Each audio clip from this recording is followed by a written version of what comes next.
नाज़रीन, अस्सलाम वालेकुम नाज़रीन, मैं हूँ आलिया ख़ान और आप YouTube channel Alia Khan official देख रहे हैं। नाज़रीन, पिछले दिनों से काफ़ी ये बात देखने में आ रही है कि एक ऐसी बीमारी जिसके बारे में पहले लोगों को नहीं पता था, लेकिन अब जो सोशल मीडिया पे और चैनल्स पे और अखबारात के ज़रिए लोगों तक ये बात पहुँच रही है कि एक बीमारी नेग्लेरिया, जो बहुत ख़तरनाक है, जानलेवा बीमारी है। और पहले ये पाकिस्तान में नहीं थी, लेकिन अब कुछ दिनों से ना कुछ केसेस ऐसे रिपोर्ट हुए हैं कि लग रहा है कि ये पाकिस्तान में भी है। और ये बीमारी किस हद तक ख़तरनाक है, इसकी अलामात क्या होती हैं और इससे बचाव किस तरह मुमकिन है, इस पर बात करने के लिए हम आज मौजूद हैं प्रोफेसर डॉक्टर शाहिद मलिक साहब के पास। ये प्रोफेसर ऑफ पब्लिक हेल्थ और general secretary Pakistan medical association Lahore हैं। तो आज हम इनसे नेग्लेरिया के हवाले से बात करेंगे। अस्सलाम वालेकुम डॉक्टर साहब, कैसे हैं आप? कैसे हैं डॉक्टर साहब? आपके वक्त का बहुत शुक्रिया। और सब थोड़ा सा अपना तारुफ बताइएगा। मैंने तो आपका बताया ही है कि पाकिस्तान मेडिकल एसोसिएशन के आप जनरल सेक्रेटरी भी हैं और प्रोफेसर ऑफ पब्लिक हेल्थ भी हैं। इसके अलावा थोड़ा सा सफ़र के बारे में बताइए। देखिए जी, प्रोफेसर डॉक्टर शाहिद मलिक जैसा नाम बताया मेरा जी, तो मैं पब्लिक हेल्थ मेरी स्पेशलिटी है, प्रिवेंटिव मेडिसिन भी इसको कहते हैं। जी, और हुकूमत पंजाब से मैं रिटायर हुआ तो रिटायर अभी भी मैं प्रोफेसर हूँ मेडिकल कॉलेज में, जी, टीच करता हूँ सिर्फ अपना एंगेजमेंट के लिए। तो जनरल सेक्रेटरी पीएमएल लाहौर का, और पीएमएल लाहौर जैसा कि आपको पता है कि ये एक वॉच डॉग है कि पब्लिक की अवेयरनेस के लिए रिगार्डिंग मेडिकल और वैसे भी हम ये पॉलिसीज के ऊपर भी हम बात करते हैं। जी। जिस तरह से मैं आपको जानती हूँ, आप माशाल्लाह से एक बहुत अच्छे सहाफ़ी भी हैं। आपके कॉलम बड़े दबंग होते हैं और आपने हमेशा इश्यूज़ पे बात की है और ऐसे इश्यूज़ पे बात की है कि जिनके ऊपर आवाज़ उठानी चाहिए। जी आप बच्चों के फ्यूचर की बात करते हैं और बच्चों को मतलब पढ़ाने के लिए, उनके राइट्स के लिए बात करते हैं। ये एक बहुत अच्छी, थोड़ा सा इस हवाले से भी बताइएगा कि इस तरफ किस तरह से आना। मैं आलिया आपको बताऊं कि जब मैं रिटायर हुआ तो मेरे आपकी तरह छोटी बहनों की तरह तो कुछ जर्नलिस्ट मेरे दोस्त थे, तो मेरे अंदर राइटिंग स्किल थोड़ा सा था।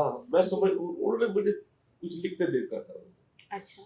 तो उन्होंने कहा जी अब आप रिटायर हो चुके हैं, तो वैसे पहले भी लिखता था।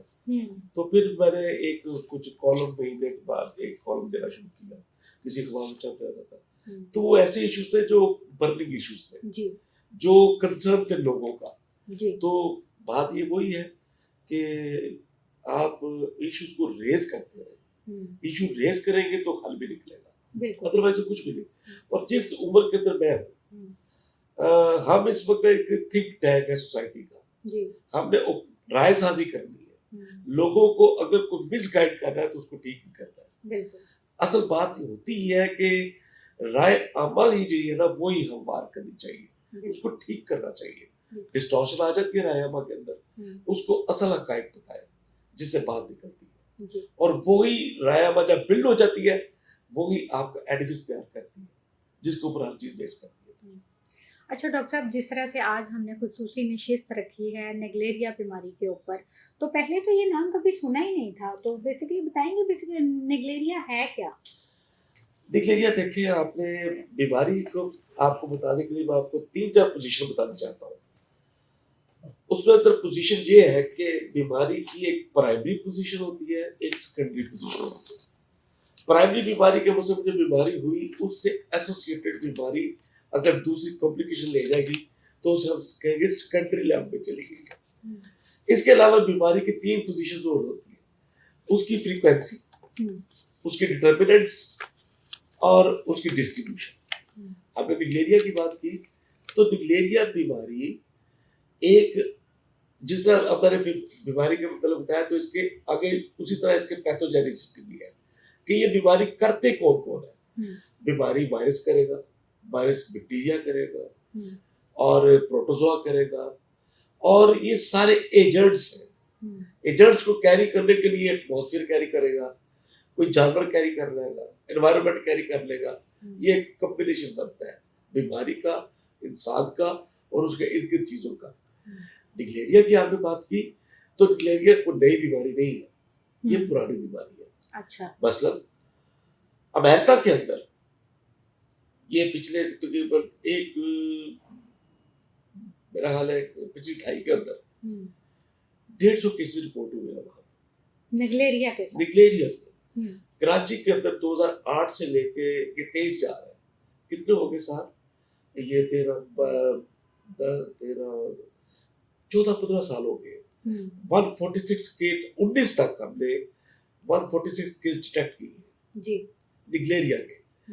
निग्लेरिया बीमारी ये है कि इसके अंदर इन्फेक्टेड वाटर, पानी के अंदर एक अमीबा होता है जी, अमीबा, उसको हम कहते हैं ब्रेन ईटिंग अमीबा, ये दिमाग के सेल्स खा जाता है। तो ये आमतौर पे बीमारी जो सबसे पहले आइडेंटिफाई की गई, तो ये स्विमिंग पूल के अंदर जो बंदे ट्रेनर थे या वहां पर वो जो करते थे उनकी डिटेक्ट हुई।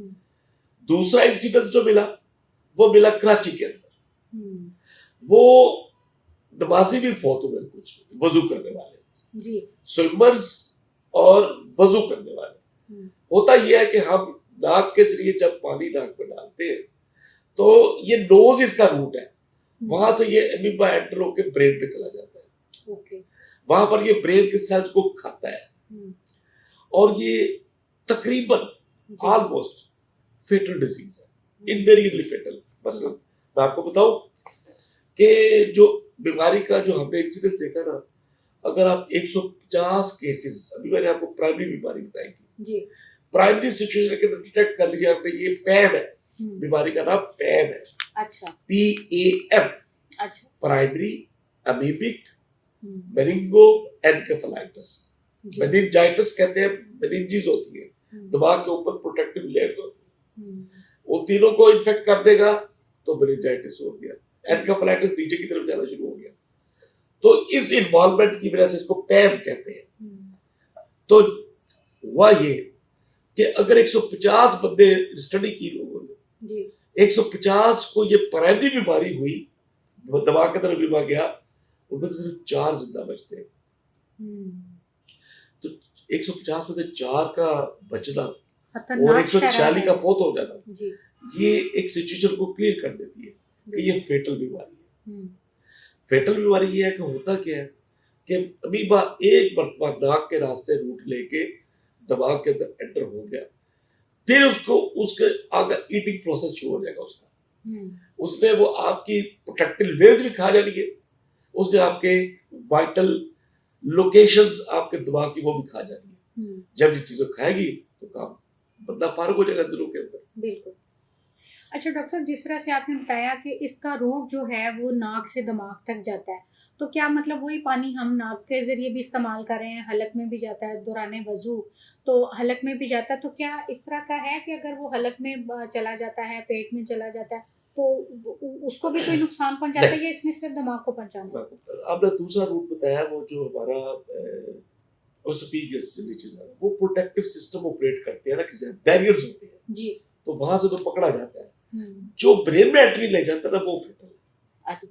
अच्छा डॉक्टर साहब, इसकी अलामात क्या हैं? अब आप देखें, जैसे आपने बताया कि वजू कर रहे होते हैं या स्विमिंग के दौरान जो होता है, तो ये परवरिश तो पानी में ही जिस तरह से आपने बताया पाया, तो इसकी अलामात क्या हैं? कैसे पता चलता है कि कोई बंदा? अलामात तो एक बार जिसको हो गया, वो मैंने बताया था, पैम कि प्राइमरी अमीबिक मेनिंगो एनकेफेलाइटिस, तो होने के बाद फिर ये बंदा ड्राउजी सा हो जाता है जी, बुखार हो गया, सर में सीवियर दर्द होती है, पेन, और ये नेक रिजिडिटी आ जाती है कि गर्दन उसकी यहाँ पर दर्द करेगी, और वो उसकी हायर सेंटर के फंक्शन लूज होने शुरू हो जाते हैं।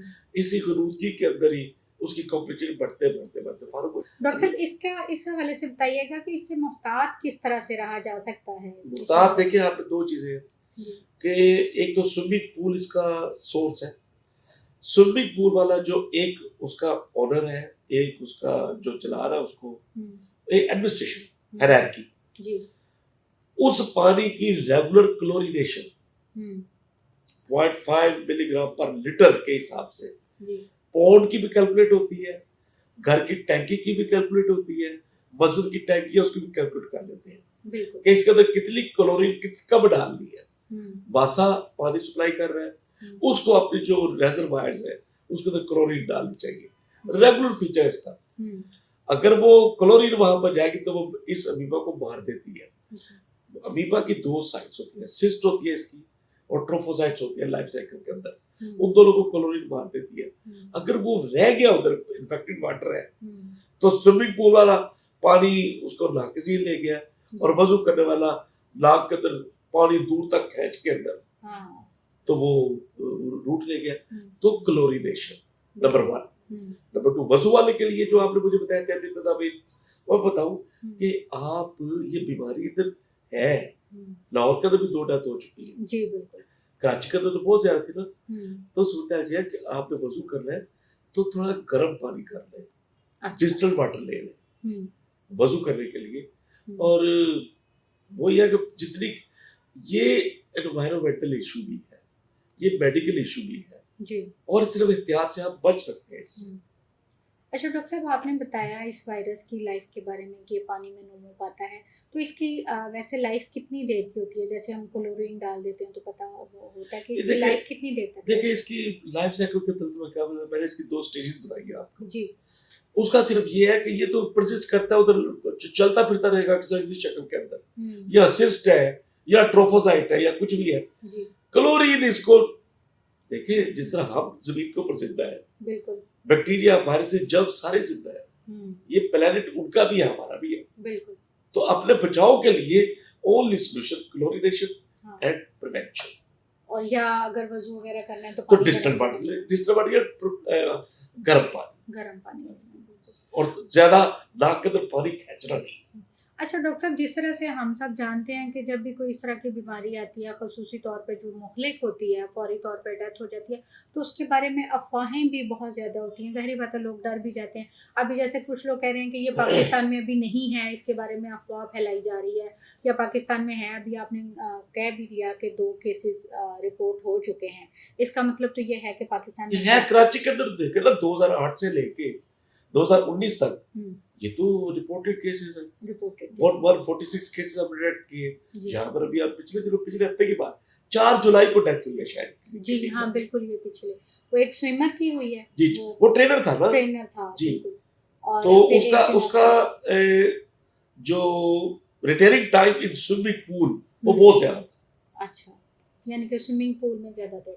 अच्छा, दूसरा मैं अभी आपसे बात कर रही थी कि जिस तरह से लोगों में बहुत ज़्यादा खौफ व हरास फैल जाता है, डर जाते हैं, खुदा ना खासा किसी को कुछ हो जाए तो लोग उससे ना मतलब वो दूर रहना शुरू हो जाते हैं। तो इसमें क्या इस तरह का है कि ये किस तरह से, क्या इस तरह की ये बीमारी है कि एक बंदे से दूसरे में कन्वर्ट होती है, या खाने पीने से दूसरों को लग जाती है, उठने बैठने से दूसरों को लग जाती है, या किस तरह से एहतियात की जा सकती है? जैसा मैंने अभी आपको बताया कि प्राइमरी स्टेज के ऊपर तो बीमारी बदला ले लेता है स्विमिंग पूल से, वजू करने से। तो प्राइमरी सिचुएशन जब सेकेंडरी में जाएगी तो कॉम्प्लिकेटेड है, ठीक है ना। प्राइमरी से बचने के आपको तरीका बता दिए मैंने। तो बात ये है कि ये प्लेनेट हमारा भी है, इन जर्म्स का भी है, इस अमीबा का भी है। इन तमाम से बचने के लिए हमने अपनी प्रोटेक्शन करनी है ना, तो प्रोटेक्शन ही करनी है। अफवाह ये है कि अफवाहें चीजें कॉम्प्लिकेट कर देती है। हाँ जी। बजाय अफवाहें फैलाने के आप उसको प्रिवेंटिव मेजर्स बताएं इसके। और सबसे बड़ा इशू सिर्फ आलिया एक ही है कि ownership of the environment, ownership of the living. अपनी केयर भी करनी है और अपने माहौल की केयर भी करनी है जी। अपनी बिलोंगिंग्स की केयर करनी है, इसी से बच सकेंगे हम। अदरवाइज ये तो बीमारियों का तो ये हीरा है, वायरस भी आ रहे हैं, अमीबा भी आ रहा है, बैक्टीरियाज भी आ रहे हैं। तो जरा थोड़ी सी अवेयरनेस इसके लिए जरूरत है, बाकी फर्टिलिटी तो चलती रहे बीमारी की। बहुत शुक्रिया डॉक्टर साहब। जी नाज़रीन, हमारे साथ मौजूद थे प्रोफेसर डॉक्टर शाहिद मलिक साहब। इन्होंने हमें नेगलेरिया के हवाले से मालूमात दी। नेगलेरिया एक ऐसी बीमारी है जो पानी में, जिसका जो जरासीम है वो पानी में नमू पाता है और पानी में रहने वाले लोगों को ज़्यादातर असरअंदाज करता है, और ये नाक के ज़रिए दिमाग में जाता है, और दिमाग ये वो ऐसा कीड़ा है जो दिमाग को खाता है, और इंसान की जो है ना कुछ ही दिनों में मौत वाक़या हो जाती है। तो इसके लिए एहतियात ज़रूरी है, और डॉक्टर साहब ने बताया कि पानी में क्लोरीन का इस्तेमाल किया जाए, और अगर आप वज़ू करते हैं तो वज़ू के लिए ज़रूरी है कि आप नीम गर्म पानी इस्तेमाल कर लें या क्लोरीन वाला पानी इस्तेमाल कर लें। और ये इस तरह की बीमारी बिल्कुल नहीं है कि जैसे अछूत है और आप इस तरह के मरीज़ से आप किनारा कशी इख्तियार करें, किनारा कशी इख्तियार कर लें, साथ उठने बैठने खाने पीने या एक ही कमरे में रहने से ये बिल्कुल नहीं फैलती। तो अपना भी ख्याल रखें, अपने इर्द गिर्द रहने वालों का भी ख्याल रखिएगा। आलिया खान ऑफिशियल को अगर अभी तक आपने सब्सक्राइब नहीं किया तो सब्सक्राइब कीजिएगा, कमेंट बॉक्स में अपना फीडबैक दीजिएगा। इसके साथ ही इजाज़त दें। अल्लाह हाफिज़।